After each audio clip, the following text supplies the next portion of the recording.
That message came on a Tuesday morning. Is off. My lawyer will contact you. No goodbye. The message arrived on a Tuesday morning. It was plain, efficient, like it had been drafted by someone who didn't expect questions.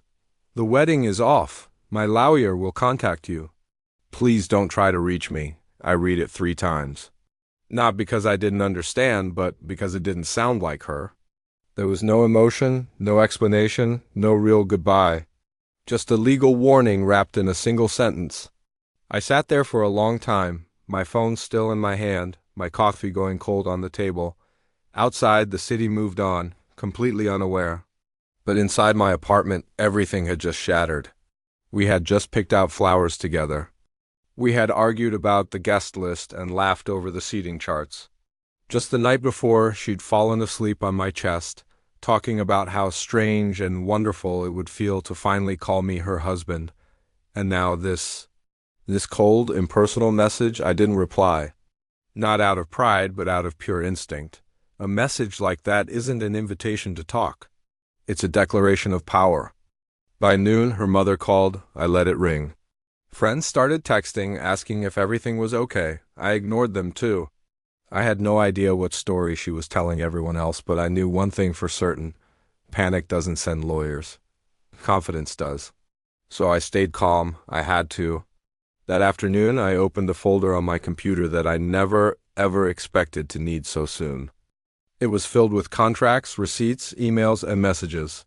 I hadn't gathered this information because I suspected betrayal. I did it because I believe in being prepared. Love didn't make me careless. It just made me hopeful.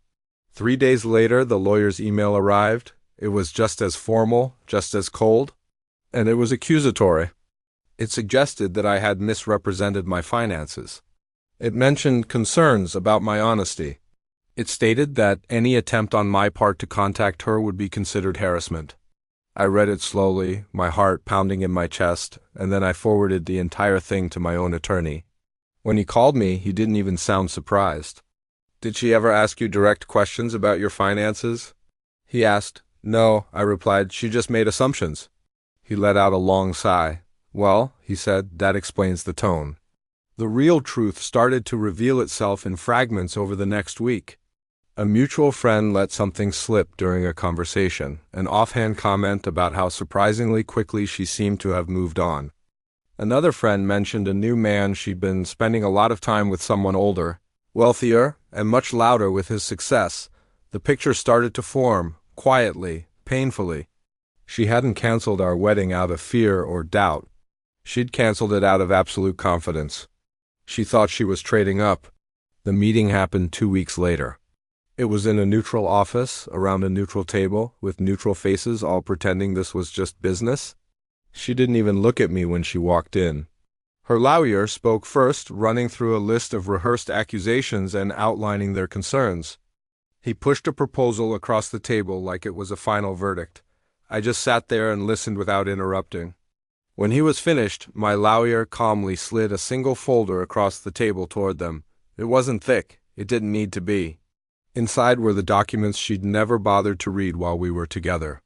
Investment disclosures, property records, ownership stakes in my businesses.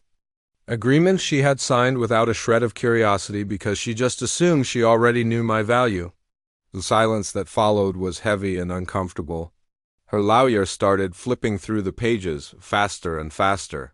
His confident tone completely vanished mid-sentence. And that's when she finally looked at me. Her expression was confused, uneasy. That's not accurate," she stammered. "It is," I replied calmly. "You just never asked." Her confidence finally cracked. Not completely, but just enough to let the doubt rush in. The meeting ended very differently than it began. There were no more threats, no more demands, just a quiet, frantic recalculation happening on her side of the table. As we were leaving, she stopped me in the hallway. "You could have told me," she said, her voice barely a whisper. I looked her right in the eyes. "You could have asked." She didn't argue with me. She didn't apologize either. She just nodded slowly, like someone who just realized a door had closed forever without making a sound. Later, I learned the rest of the story. The wealthy man she'd chosen wasn't interested in commitment. He was only interested in convenience. Once our wedding was officially off, once the certainty was gone, so was he. It's funny how people don't like consequences when they arrive faster than expected. She reached out to me a few weeks later. Her message was softer this time, smaller. "I didn't mean to hurt you," she wrote. "Things just move so fast." I stared at the message for a long time before I typed my reply. Things always do when you don't look where you're going. I genuinely wished her well, and then I blocked her number. Not out of anger, but for closure. Life after that was much quieter than I ever imagined. There was no dramatic rebound, no grand revenge arc. It was just me, slowly rebuilding routines that didn't revolve around someone who measured love like it was an investment opportunity. Friends would ask me if I was bitter, and honestly, I wasn't. I was grateful. I was so grateful that the text came before we said our vows instead of after. Grateful that the lawyer showed up before we had children. Grateful that the truth revealed itself when it still mattered.